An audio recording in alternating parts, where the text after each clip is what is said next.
मेरे नबी पाक सल्लल्लाहु अलैहि वसल्लम दे कोल ना एक आन वाला आया ती आ करके आखदा है सोने आ मैनू माफी लब जाएगी, मेरे को गलती हो गई है, क्या मेरी गलती दी माफी हो जाएगी? सोने आ मैं तबाह बर्बाद हो गई हूँ, मैं तबाह बर्बाद हो गई हूँ। मेरे नबी पाक पूछते ने दसो बंदिया केड़ियां गलतियां केड़े गुनाहां दियां माफिया मंगना है? फरमांदा है कि सुनिया इंज करके जमाना जालियत दे अंदर ना लोकी अपनी बच्चियां नु मनूस समझदे सन, अपनी बच्चियां नु जामद समझदे सन, इंज करके अपनी बच्चियां नु जिंदा दरगोर करदे सन। इंज करके अल्लाह दे नबी जी इंज करके मैनू अल्लाह ताला ने बेटी अता की है। मेरे नबी ने गल सुनिए अक्का विचों आंसू डुलन लग गए। मेरे पैगंबर फरमांदे ने गल सुनाओ बंदिया, गल सुनांदे ने मेरे नबी पाक नो। फरमांदा आखदा है कि सुनिया अल्लाह ने मैनू बेटी अता की है, अल्लाह ने मैनू बेटी दी सी इंज करके छोटी जी बच्ची दी ते मेरी बेगम ने घर दे अंदर छुपा के रख लिया गए ताकि बेटी बड़ी प्यारी लगती है, बेटी बड़ी सोहनी लगती है, बेटी बड़ी खूबसूरत लगती है। घर दे अंदर असी बेटी नू रख लिया गए इंज करके बेटी टुरन फिरन वाली बन गई है।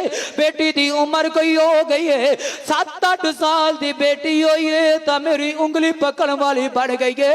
हत्ता कि मैं कम काज करके आड़ा है, इतमें मजदूरियां करके आड़ा है, दरवाजा खड़काना है ती मेरी बेटी ने दरवाजा खोला गए। मेरी बेटी ने जो दरवाजा खोलना है ती मेरे कंधे सीने नाल लग जाया कर इंज करके मैनू प्यार देंदी ता मेरे सर दे बालां दे विच मट्टी गोनी है, मेरी मट्टी उतार दिया कर दी, मैनू बड़ी प्यारी लगदी है। जदों मैं पैर जाया करदा ती लोकी मैनू ताने देंदे सन, आए देखो ती बेटी दा बाप जा रहा है, आए देखो ती लड़की दा बाप जा रहा है।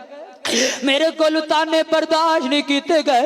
इंज करके मैं बच्ची नु आके आए आ बेटिया आ मैं तेनू पैर दी सारो तफरी करा के लिया वाना।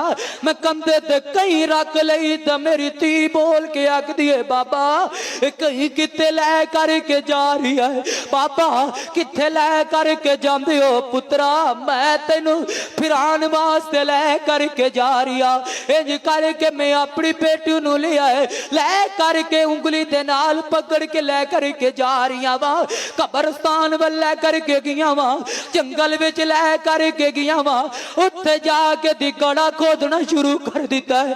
कड़ा खोदना वा तो मेरी बेटी इंज करके मेरे वाल वेखदी है, मेरे चेहरे ते पसीना आ जांदा है। मेरी धी दौड़दी है अपने कमीज दे नाल पसीना साफ करन लग जाती है ते मैं आखना वा धीए बह जाना, आखदी है कि पापा बाबा मुश्किल काम ना करो ना। हत्ता कि मैं करके गला खोदड़ा मेरी धी भी मेरे नाल हेल्प कराना शुरू कर देंदी, मट्टी साइड ते कर दी है। गला खोदिया गया है कि सुनियो मैं फिर मट्टी कब कड़े दी जगह ते अपनी धी नू कड़ा कीतिया है। इंज करके मट्टी पाई जा रही वा ते मेरी धी बोल के आखदी है बाबा की करते पे हो ना, पापा दसो ना की कर रहे हो? मैं अपनी धी ते मट्टी पा रही हाँ। मेरी धी बोल के आखदी है बाबा क्यों मेरे ते जुल्म कर दे हो, क्यों मेरे ते मेरे नाल ज्यादतियां कर रहे हो? बाबा ना करया जे ना करया जे। मेरी धी रोंदी रह गई तो मेरी धी कुरलांदी रह गई, बाबा मैनू छड़ दियो मैं तुहाडे घर अंदर नहीं आवागी, बाबा मैं तुहाडे दरवाजे ते नहीं आवागी, पापा मैं दरख्तां दे पत्ते खा के गुजारा कर लवांगी, पापा मैनू छड़ दियो ना। ओ धीयां वालिओ आ धीयां दा दुख दुख धीयां मापे ही जानदे ने, इस पत पक दे दिल ते कोई गल असर नहीं कीती। इंज करके रोंदा है ते कुरलांदा है। मेरे नबी पाक दियां अखां विचों इंज अंजू निकलदे ने। आप सल्लल्लाहु अलैहि वसल्लम दी दाढ़ी मुबारक हंसुआं दे नाल तर हो गई है। फरमांदे ने दौर अगे की कीता, फरमाया सोहणिया मैं अपनी धी नूं जिंदा दरगोर कर छड़िया है, दसो ना क्या मैनू माफी लभ जाएगी? आप सल्लल्लाहु अलैहि वसल्लम फरमाते रे तू बड़ा बड़ा गुनाह करके आया है, तू बड़ा बड़ा जुल्म करके आया है, तू ती अपनी धी नूं माड़ी नूं जिंदा ही दरगोर करके आ गया है। पर गल सुन ला, जे तू कलमा ना पढ़िया, जे रब कोल पक्की तौबा ना कीती, कल क़यामत दिन होएगा ते अल्लाह पाक इंज करके अदालत लगेगी, अल्लाह दी अदालत। अल्लाह पाक सती नूं बुलाएगा ता कहेगा नी बुढ़िया इस अपने बाप दा गिरेबान पकड़, गिरेबान पकड़ेगी तो रो के कहेगी बाप अल्लाह मेरे बाबे कोल पूछना क्यों दुनिया ते रह के मेरे नाल जुल्म करदा रह गया।